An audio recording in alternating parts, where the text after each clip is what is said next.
Welcome to another episode of Beyond the Brief. Today, we're absolutely fortunate to have Efrat Ravid with us. Hello, welcome. Thank you so much for having me, Chris. Thank you for being here. Efrat is an independent board member and advisor with Goldman Sachs Growth Equity. You've had an incredible career and more ahead. I mean, there's no doubt there's much more ahead. But why don't you get us started by telling us a bit about your background and what led up to where you are now? Absolutely. So first, really, thank you. I'm excited to be here. Um, so a little bit about myself. It's always really interesting, strange almost to talk about yourself. So I started my career as a software engineer. I study engineering in Israel, computer science. And I actually started something much more broad. And my math professor came to me, one of the best teacher I've ever had, and he told me, "You're going to be a stay-at-home mom anyway. At least study something really interesting. So computer science, I can see you doing, and really focus on math." And I have this thing about myself that I hear only what I want to hear. I mean, I could argue with him and fight about chauvinism, stay-at-home mom, it wasn't even in my mind, but I heard something like, you should study something you like, and you would do whatever you want with it. So I went to study computer science. I enjoy every part of it. And then I start working as a software engineer in robotics and do simulation of robotics and collision detection, like really math. Like, I don't know if you are very familiar with collision detection, but it's pure math. And working with that was a little less fun. I was in big room with a lot of PhD in math and myself, and it's a challenge. You need to use your brain all day long, but I missed the people part. And we launched a product, and I begged the product manager, please take me with you to the launch, please. Especially that in Israel, we don't have car manufacturing. Was robotic for the car manufacturing. So we went together to Torino, which is in Italy, to see Fiat, and to Birmingham, UK, to see Ford. And I fell in love with meeting customer. I fell in love with how they interact with the software. And I begged to be product manager, but they told me, you're too young, you're too young, you're too young. It's the only thing you cannot change. And between us, you don't want to change. And I went to be an application engineer, which is kind of a pre-sale, in a very technical product for a very small startup. I think we were 35 people. And because I didn't have experience, they sent me as far as they could to Asia Pacific, mainly China and Korea. And lucky, not luck. You never know. Hardworking. What was the reason? It was smashing success in Asia Pacific. Less than a year, I got 7 people reporting to me. We grew the region like crazy. We had Hyundai machine tools and like all the big manufacturing in Korea, in China. It wasn't like when you tell people China, they think Shanghai, Beijing. Yes, I landed there, Hong Kong, but I was manufacturing. So inland China, when you actually go to the toilet with a hole in like really like inland, doing application engineering, pre-sale, and then I did the post-sale. And it just was the most amazing experience to be in, to see how manufacturing work in different parts of the world. How, I was so technical. I laughed that I could install SAP in Mandarin from A to Z without even seeing it. I wish I got it back somehow. And the CEO really liked what we did there. And of course, the bigger opportunity was back then was in the US. We were acquired by a company, Dassault System. It's the biggest PLM, product lifecycle management company in Europe. And I was sent to the US. Now I will date myself. 2001 happened, 9/11. I'm here in visa in the US, and they decide to close this part of the department and moved me to a sister company, SolidWorks, which is computer-aided design. Mm. And, after I managed people at director level, blah, blah, blah, they decided that the only position I have is product manager.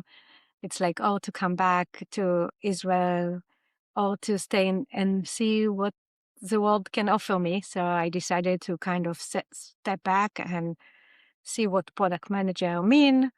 And although it was my dream job like 4 years ago, right? Like now it's like, not as interesting. And I went to I call it the School of Business. I was surrounded by the most unbelievable business people, the CEO of John McElhenney and John Hershtick. After that, they opened another company, and it just was so interesting to see how they grow consistent. What is a culture? It's the first time I understand that culture beats any strategy any day, that the focus, how to take a company and really focus it on not only on the product and the customer, but Mm. actually don't get confused with your competition, right? You Right. can have so much noise. Focus on who is going to be your competition in 3 years and focus it now. And a lot of business lessons I learned in that. I spent there 7, 8 years. And as a product manager, one of the products that really no one wanted, they really put me on the bottom of the button of the could, was free product. And with the encouragement of the CEO, we opened it to every competitor. And really quickly, we got hundreds of thousands of leads because everyone wants to use e-drawing. It's a way to take your CAD, customize it, and put it everywhere. And I work with a great company in India to help us implement it. And it was super, super interesting. But they came to me and said, now you got all these leads. What do we do with them? How do we distribute them to channel? What we work, like all the things that marketing needs to do. I'm Right. like, no idea. I'm a software engineer, doing collision detection, right? So I will start learning about what the channel needs and what does it mean a good lead and what does it mean engagement and building the trust. It's product-led marketing, right? When you give Mm-hmm. it's like the basic of product-led marketing and how you actually bring business from a free product and by building the trust of who you are, how you distribute the right leads, Shark Tank, all the things that is super, super interesting. And very quickly, I got the head of the marketing of this company. And this is how I fell in love with marketing. So this is my journey. From that, I work in cybersecurity, go back to a company named Click Software, sold to Salesforce. And the last 10 years, I work in analytics. Started in Content Square, amazing French company that was the first US employee here. And then we raised, it was just a great journey. And the last operating position I did was working with Quantometric, which was a great company when I started. I think we started in 20 million and over 100 plus million ARR, getting the biggest retailer, financial services, telco, all the big accounts came to us because the product and the culture and the people, everything I learned there, I could implement and work with amazing leadership in Quantometric as well. So super, super happy about my operating position so far. That's fascinating.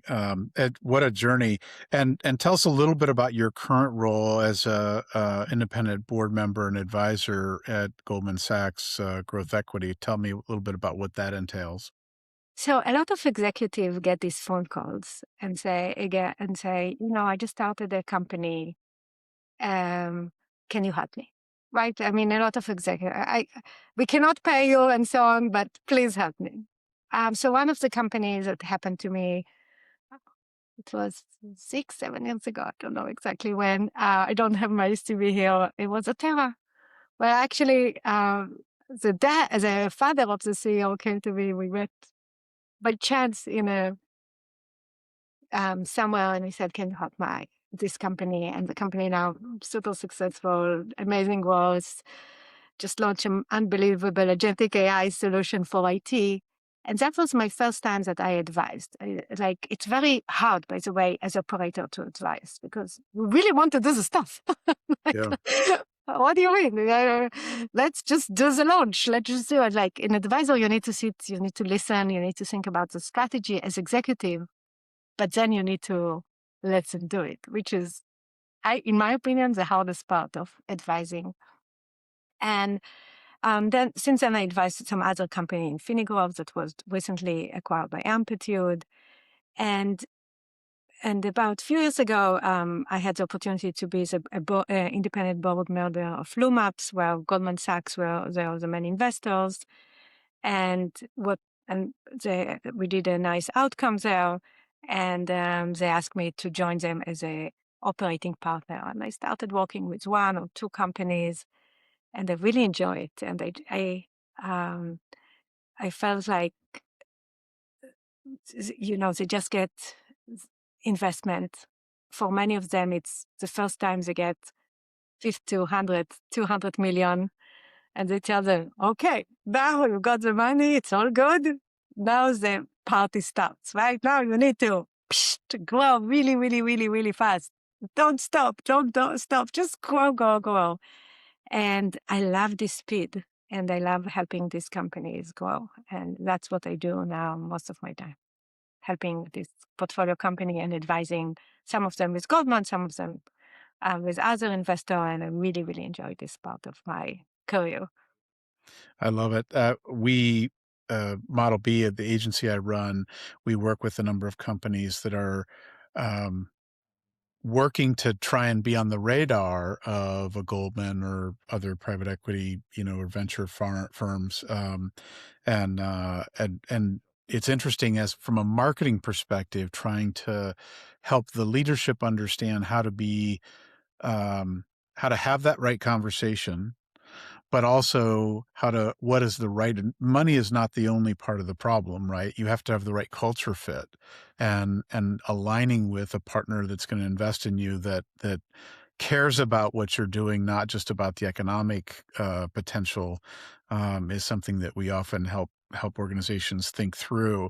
And but I admire part of the reason I'm in the agency world, because I've been on the client side as a CMO, I love the diversity of things I get to think about. And it sounds like you do as well. You thrive in that space of helping organizations think through.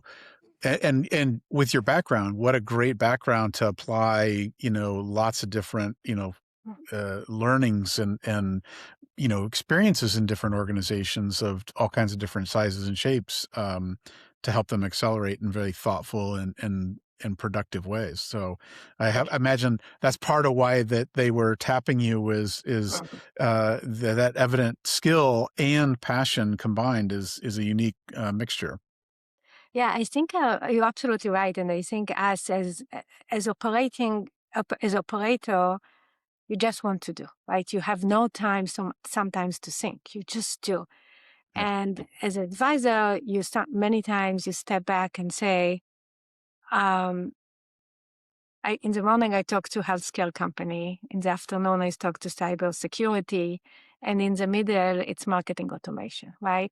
And they are very different. Their ICP is very different. Their challenges are very different. Many, many things are very different. But there are also a lot of things that we can understand from each places and so on, and it can give them some perspective. I remember when I worked only in Quantometric for 7 years, I saw analytics. I mean, if you wake me up in the morning, you wake me up in the middle of the night, I think about analytics, how we help company to work better, to understand better the digital journey, digital transformation. That's what I cared about. But if you see some perspective from other industry, you can get better perspective in yours. And this is what I think interesting. And another point that I don't know if you feel it as in the agency is that the best companies actually doing it their own way, right? If you look at Airbnb, if you look at Uber. So I always feel that I'm on this thin line Maybe it's lack of confidence. I don't know. But it's the thin line between I don't want to interrupt what they are building by telling them what was done in my career, right? I want to adjust to the way they think and they operate and just give them a little different perspective just to think about. And it's very hard because if you see something completely different, sometimes you say, oh, what are you doing? Why are you inventing the wheel? But sometimes you need to invent the wheel. Yeah. So that, like, the things that I always conflict between myself is that should we invent the wheel and just see what happened? Or should we tell them this is a shortcut that other companies do? So I don't know if you have the same dilemma, but We one of the things we talk about a lot is if somebody's talking to you about best practices, um, think of them for what lessons they're teaching you about the way you're serving someone as a customer, not as a process you will copy. yeah, Uh, because if you always put the customer first, and meet their known and imagined needs, then you'll always be doing something of value. And a lot of times there's incredible room for improvement and novel ways to solve that problem. I spoke earlier today with the head of marketing, the CMO for a autonomous vehicle company, and the way they're thinking about the problem is, safety first is the marketing message, but freedom is the premise, yeah, right? Freedom to think and do other things, and what best practice could they look at to apply? So I totally agree. There's always lessons to be had from others, but you know, reading business books as a formula to follow is almost always a failure point because the market's changed. The dynamics of customer behavior have changed. I mean, you saw this at Quantometric all the time. mhm, Personalization changes constantly, yep, sometimes because of the weather, right? I mean, there's all kinds of dynamics there that have to be factored. One of the things that I think you talked about a lot at Quantometric was continuous product design. What does yeah. that mean? And is that a marketing phrase, or is that a way for Gartner to see the offering in a way that's clear and create a quadrant? Yeah, it's very interesting the way you mention it. Is it a category? Is it methodology? It's probably all of that. But the idea is that you look at the analytics. It's something no one wants to do. Who wants to do analytics and go back and see what you did? And also between us, what your go back is not interesting. It's Right. always going real time forward. And also, what I love about digital, right? Unlike print or anything that is that as soon as you do it, it can evolve. That's a continuous part, right? The idea is that digital is not a channel like some of the industry look at it. Digital is not only e-commerce. Digital is a product. And when Yeah. you look at product, what is the first thing come to your mind? Adjust to your customer, right? Good product is a product that need to fit your customers, right? We can see it as the best digital company, which is Amazon, right? Look at the obsess about the customer. And our goal was to look at all the industries, financial service and telco, companies that are not like were born to be digital, right? Retailer. Yes, COVID brought everyone to be digital, but it's still separate team. It seemed separate. And the idea is to make it continuous improvement and Mm. understand that continuous product design means that you don't launch your website, do your checkout and go and do some analytics and show it to the board. This is not what digital is. This is live and breathing, right? Product that you need to continuous improve, continuous design, continuous make it better. And how you do it is with great analytics. But analytics is only the tool. The how, it's like the alignment between teams. It's critical. If you don't have the alignment between your product team and the marketing team and the IT team, and they all work together to make sure that you have a really seamless product for the customer, they will buy somewhere else.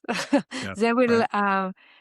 even with airline, right? You can buy in airlines, which is one of the biggest category for quantometric. You can buy it, or you can go to the OTA, and you will do it where it's easier, right? Right. Where you get a better customer service.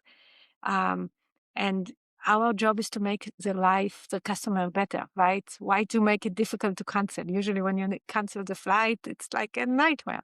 Why you make it, if we can make it really easy?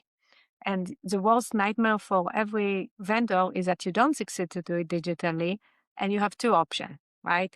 Or you leave and do it somewhere else if you can, or you call the call center, which is you are frustrated and a very not cost effective for the vendor. So Right. all that is under continuous product design. Yeah, that it makes a lot of sense. And it's interesting because the ability with quantometric or other solutions similar to it to provide a experience that is optimized in real time and continually learning and improving it's very much something that can be delivered and is being delivered by certain organizations, but their own structure internally, the silos, the operating groups, the teams are not that's almost the biggest barrier to providing that seamless experience in most cases. And so as a marketer, how did you help organizations think about that when you were working with Quantometric and, I mean, in my past, I worked on a UX optimization organization and we worked in telcos, and mobile companies a lot. And the product team was competing with the plan team, which was competing with the retention team, which was competing with the accessories team. And here they were in their same organization. The customer didn't know that, but they felt it. Yeah. Did you experience that? And were there ways that you helped? Yeah, absolutely. And I will give you even a stronger example. I work now with companies that do the core, helping them to run really fast, as we talked before. And their job, and what they are doing is they automate the core business layers of a company. Yeah, And the core business layers usually done by your ERP, right? Your ERP is what you do is you're doing the core business processes, but then you have a lot of exceptions, right? And all these exceptions are done by people. And then you build processes. I always think that processes are built because you don't have automation.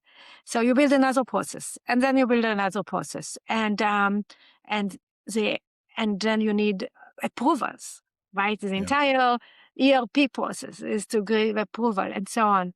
And instead of the ERP job is to make your life easier and and be as a system of record and really understand what happened, you actually make your team work on exceptions in yeah, the core businesses. And the core businesses, I will just, some people don't know it is like account payable is a core business, like or adding supplier or everything that happened, for example, in the CFO house. And the CFO, many times they manage IT or not manage IT, but they get the least amount of IT, right, for their teams. yeah, And they build layers of processes because they want to reduce the risk and so on. And they, instead of having automation to do it. So this company does it all with agentic AI, agent for each process, and so on. yeah, And the main thing that, as you said, is that how you work with customers and say, guys, stop working in silos, stop working in these exceptions, really automate every part of the business, right? And it's true from manufacturing to retailers to financial service. It's true to almost every industry you and I will look at. We say, yes, there is a lot of manual work in the core businesses of the company that they build over the years. Old company have more processes, right? Not only Yep. because it's just because it's over time and you don't change them and they're so ineffective. So how you actually now with Gen AI make it all automated, how much you bring the brain to the AI, and you talk about freedom and autonomous, and give the Yeah. team focus on what really matters, right? And not on making stupid decisions that are always like approve, approve, approve. How many times as CMO you just approve without even looking?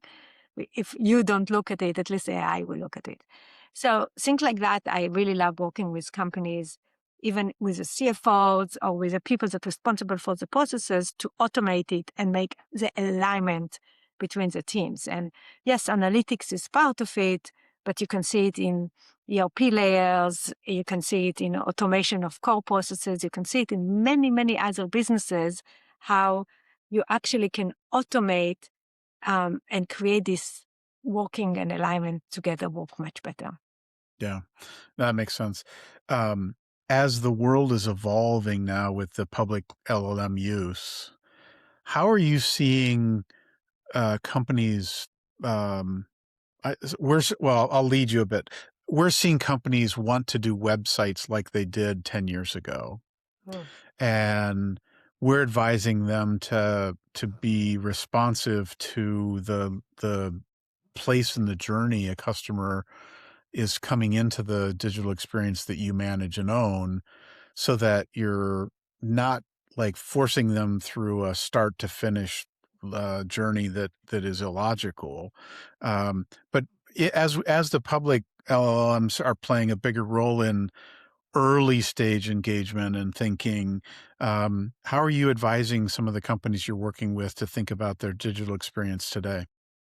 That's a very interesting question. I just had a call with a company that want to do a press release about a raising fund announcement, and we're talking to a very, I would say, high-end PR agency out of New York, and we tell them about the story and so on. And we're writing the press release together, and then the head of the PR, now I won't mention the name, say, you know that we are writing it for MLL, right? And I said, not with MLM, but to MLM, Right, right? right. And I said, oh, I don't, I'm not, I usually write it to the analysts, to the competitors, and some of the prospects, no? Like that's when I write a press release, I'm thinking, who is going to read it for sure? Yeah, Definitely the competitors, right? yeah, But also analysts and future investors. And customers usually don't read it, but unless they are prospects that they want to show their manager, actually it's worth investing in this company and buy the product.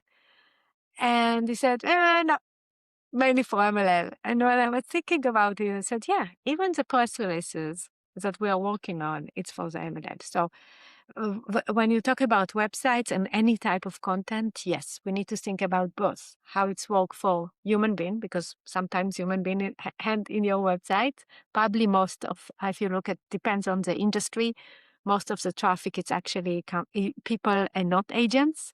yeah, Today you can, in different type of analytics, can see if it's agent in your site versus people, and it's still mainly people, yeah, but it might be changing. And yes, the MLL clone actually read your website, and you need to have the right content. So yes, you need to play with it. How much it is come from agent, and how much it's for people, and how much is for the MLL, and how much it's not. And I was talking with one of the companies and think about what the best way to um, customize or optimize, that's a better word, optimize your website for um, the MLLs, that you will be find better if you go to OpenAI, you ask a question, I want my website to be linked there. And they told me, so now I need to work on MLL and not on human being. I said, you know what? We always done it even when we um, manipulated Google going over your website and crawl your website, right, with the metadata. Metadata are not for human being. right. And you did a lot of the links, right? How much we Uh-huh. work on links, creating hyperlinks and so on to be found. That wasn't for people. It was for Right. the Google engine. So instead of Google engine, think about MLL. but always think about, as you said in the beginning of the discussion, on your customer. Well, your customer are going to find you and how you create content that actually for human. And yes, it needs to be designed also for the MLL, but also for you, mainly for human right now. I don't know what will happen in 2 years, but now, right now, if we create a website, we need to create it, in my opinion, for human. Other content, create for MLL, like press release. Yeah. Yeah. Yeah, it's changing so rapidly, but I agree. I think that LLMs there's certainly some context areas that are purposely for just the LLMs, Yeah, but the LLMs can evaluate stuff that's for humans just as well, and so being mindful that content will be seen by humans and LLMs, I think allows you to serve both responsibly without pandering to one or the other or diminishing it for either. yeah, And I think that's where the human in the loop factor comes in, right? Is being discreet about that and learning how to do that effectively. Um, um, so you've had a fascinating career in lots of different industries, and now you're advising all kinds of different companies. As you think back, Beyond the Brief is very much a conversation with marketers and business people around, the best laid plans being uh, thrown a curveball around an insight that came from somewhere they hadn't expected. Do you have examples of that you'd care to share? of examples of things I didn't expect for, you mean? Well, of where, you had a plan for something marketing wise and you'd written it down and the team had started working on it.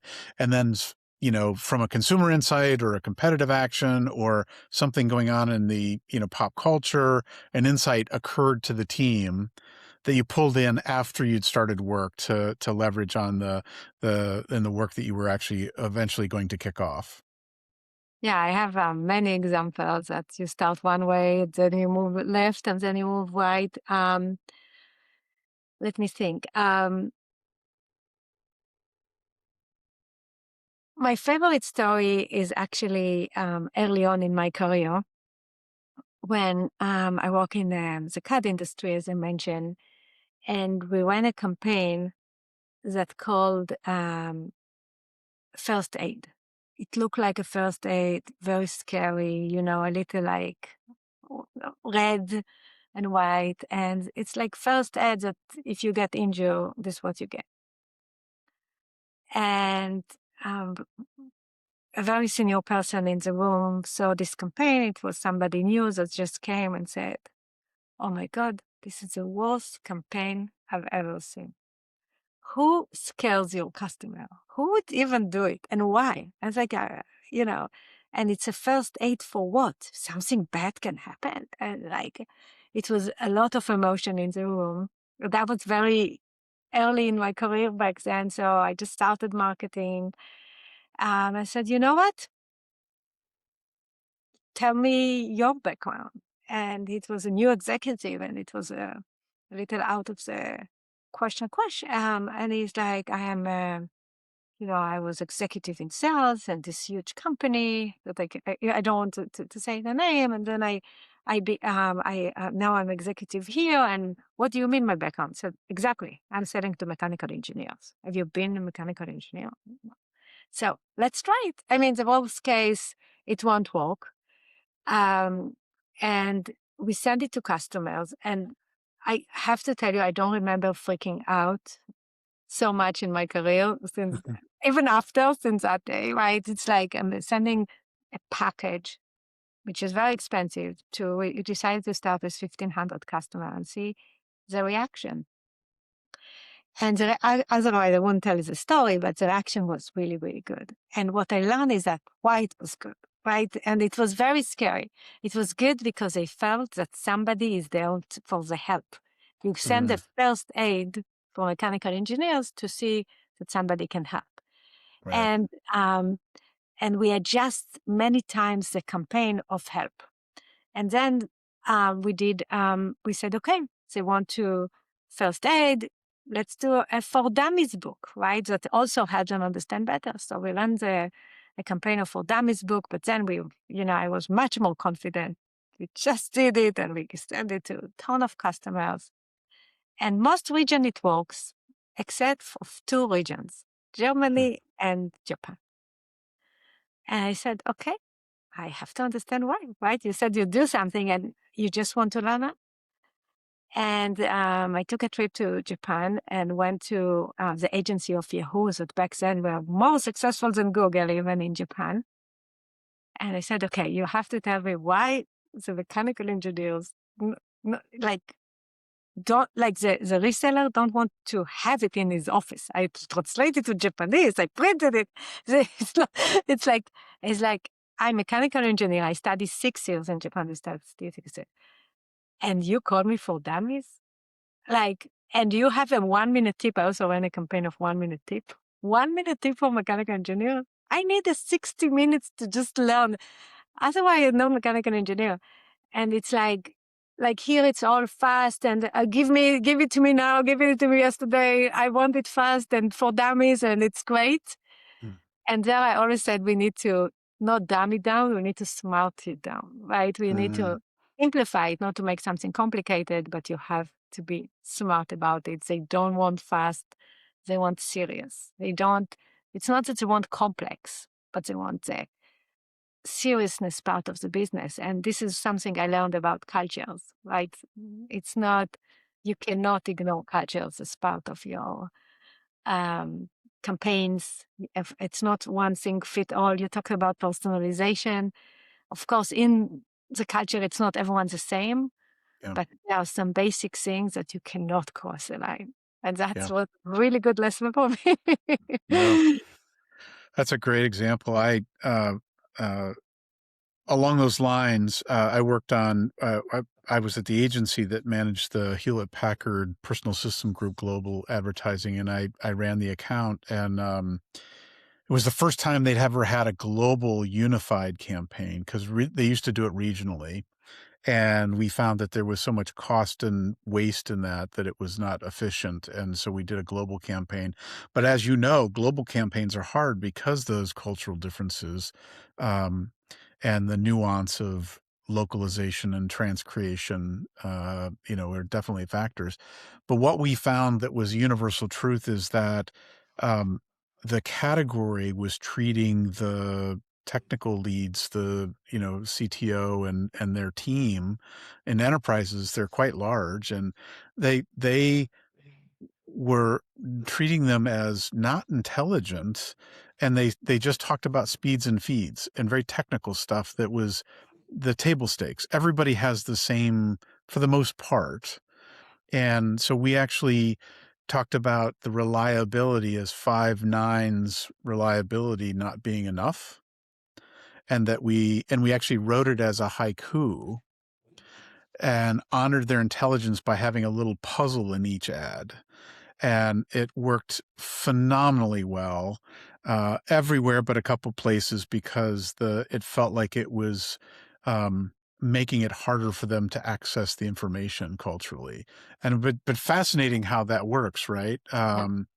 And having been a global and being a global thinker and marketer, are there other examples that I often, it's funny, I often talk in like career days, and I often refer to how even the animals speak differently Yeah. and have cultural differences, and often will reference that the way that in the way children are educated in the stories they're told, the way that animals sound and act are different. In some places, roosters are annoying. In some places, they're very proud. Yeah. And it's just interesting how that plays. So I'm curious if you have other cultural stories as part of your journey. Yeah, so I have a ton of them because most of my career I worked for for French companies. I spend a lot of time in the US. I go back to Israel. I travel a lot. Started in Asia Pacific, so I have ton of stories. But one of my favorite one is actually loyalty in Korea. Mm. So I spent time with one of the leading company in manufacturing there. Took us a long time to close the deal, a long time. I cannot tell you how many demos I did. I mean, seriously, like every part. And then when they signed the deal, it was a loyalty act in both sides. It wasn't a regular partnership. It was, I felt like from now on, my job in life is to make them successful. And it's true for many companies, right? It's, of course, we sign a deal, we need to make them successful. But over there, they work like, if you get fired in the US, it's not nice and so on. But first, it happens, right? Mm-hmm, You mm-hmm. don't work for the same company all your life. And second, yeah, I want all my customers to get promoted. By the way, I really want them. Like, Yeah. it's like, it's something I share. Like every time my customer get promoted, I share. So I don't want you to think that I want my customer to get fired. But it's not the end of the world, like where I work there. It was like, it's one company that they work all their life, right? Yeah. And it's this, they have few brands there. Some of them we know here. And we know them as car manufacturers, but these car manufacturers do everything. They do machine tools, they do everything. It's the same Yeah. families, and you work for them all your career. And there is no freaking way that you're going to make such a big mistake. So Yeah. if they sign an agreement with you, you have to make them successful. Like, Yeah. it's part of, it's part of every part of your body. It's more than everywhere else. I don't know even how to explain it. It's like, Mm. so this is something I learned in my career. I was a VP of marketing. This is a little lighter. VP marketing in software, a British company. And my job was to take the team in the UK, kind of eliminate them. Big mistake to do in day one. If you talk about mistakes in your career, this is a big one. And move them to the US. So really hire like 25, 30 people in the US and let go 25, 30 people in Abington, UK, a small town that everyone knows everyone. The first day Right. I came, the VP of product gave me a book that's called Englishness. And he said, in the US, everyone thinks that in English, in the UK, everyone is the same. But we are so different, depends of where you are. It's like here, right? Mm. Midwest, California, East Coast, right? It's different. It's not the same Very. people. But it seems that in the UK, it's even more extreme. And I read this book and I said, oh my God, what I got myself in. And then we had this regular meeting with the US new marketing team and the product team in the UK. And in the US, it's like, how are you? Great, right? Wonderful. I had such a great day. I was like, what's so great? Yeah. Why is I great? What is like, is it decent, solid? What is Yeah. great? You won't get great. So that was something I also learned. Like when you say something in one culture, you actually mean something different in another culture. And Yeah. the language, even though it's English, it's very, very, very different. And it means very, very different in different places. Yeah. I grew up in the Ogilvy system early in my career and had the good fortune to go through their executive training program, and then actually was trained as a trainer and did training all over the world. And a module that we had in our training for the account people and strategists was how yes, no, and maybe mean different things in Yeah. different places. And it was amazing how many times people would come to that session going, "What on earth do you mean?" And then we would actually, back then we played tapes, videotapes of interactions that you would then assume was a yes. And there even may have been a yes committed verbally, and yes did not mean let's proceed. It meant something completely different.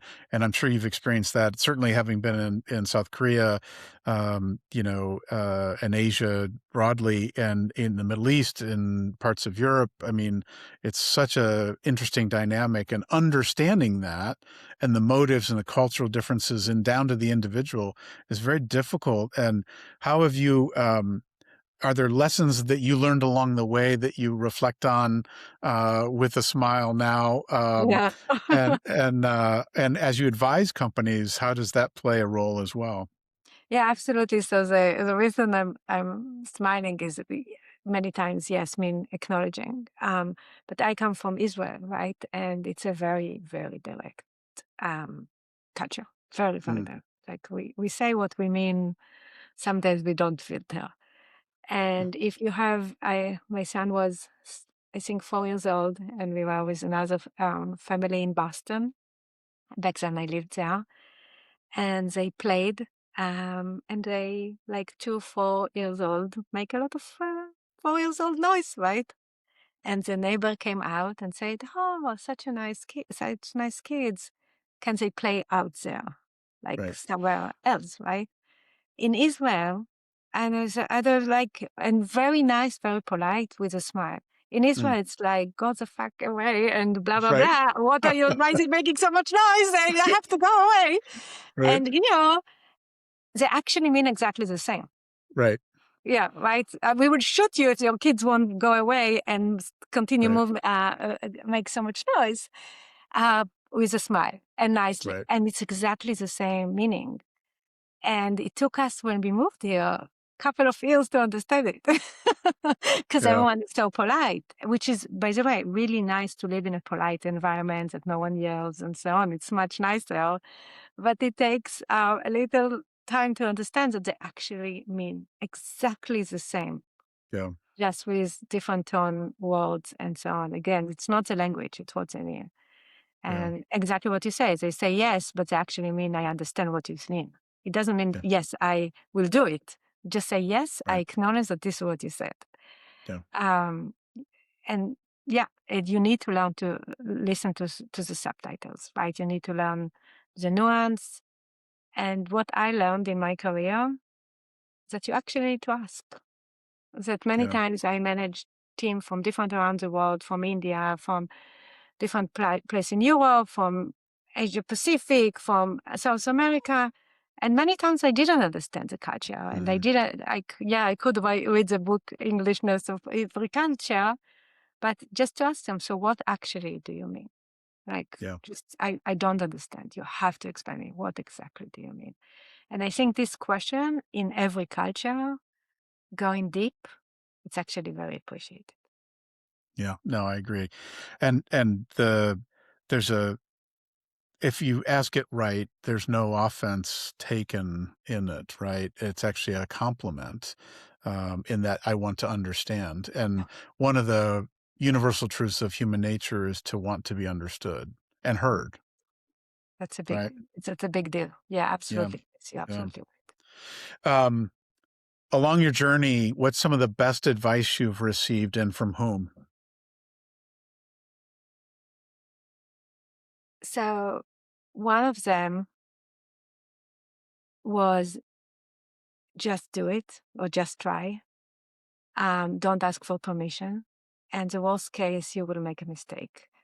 And I adopted it every part of my career. I mean, in the end of the day, we want to do more good than bad. And we will make some mistakes, but just do it. If you start asking and do processes and so on, you won't get anywhere. Just try, just do it and move on. The second thing, I don't know if it's an advice or it's something that I just adopted in my life. I started the story with that, is just hear what you want from when somebody talks to you, take only the things that are good for you. Even if they are not happy about what, or even if you are not happy, I mean, you can argue about everything and you can try to make the world much better. But in the end of the day, take the things that's really important to you and move on. I mean, when somebody say no to me, I hear not now, right? I don't hear, Right. you cannot do it. I mean, of course I can do it. Maybe not with you, maybe not right now, maybe not this way. But what do you mean? It actually don't mean no, in my opinion. I mean, Yeah. just adjust. Right. Adjust to what do I need to do to get yes? Many times I ask this question, by the way.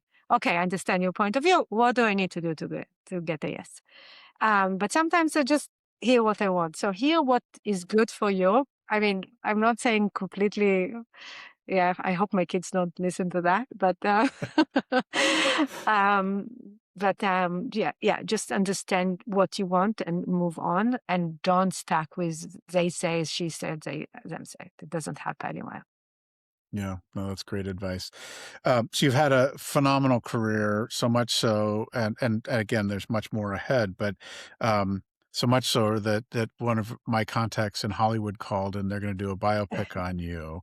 What's the name of the film, or who's going to play you, and or what's the plot or theme? So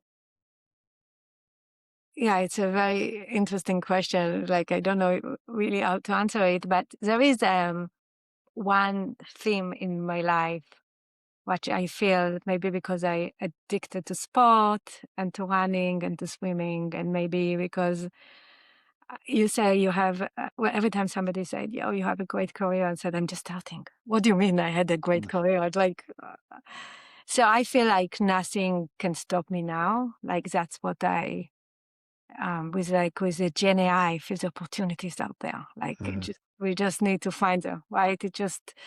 Life just starts. And don't stop me. Don't interfere. Just let's go. So I think something like nothing can stop us now. I like that. And one of my favorite actress, so I don't know if she would want to play me, but I would love to. Like it's Jennifer Aniston, and I like how human she is. Like I Yeah, like how, like if to me she is like what a woman needs to be. Like really um, going forward, confident, not afraid to say what she thinks, not afraid to be a woman. So to me, it's something that is super important to me. So I love that. I love that. And it's true to everything you've said throughout our conversation today that you've enjoyed your ride, but you're only getting started and there's much more ahead and that curiosity will fuel you forward. Efrat, it's been an absolute joy speaking with you today. I know our listeners are going to value all you shared tremendously. So thank you so much for being with us. thank you so much, Chris. All right. And with that, we will wrap up another episode of Beyond the Brief. As always, tune in again. There's always more to come. For now, we'll part with Efrat saying thank you so much. And until next time. Thank you so much. It was wonderful.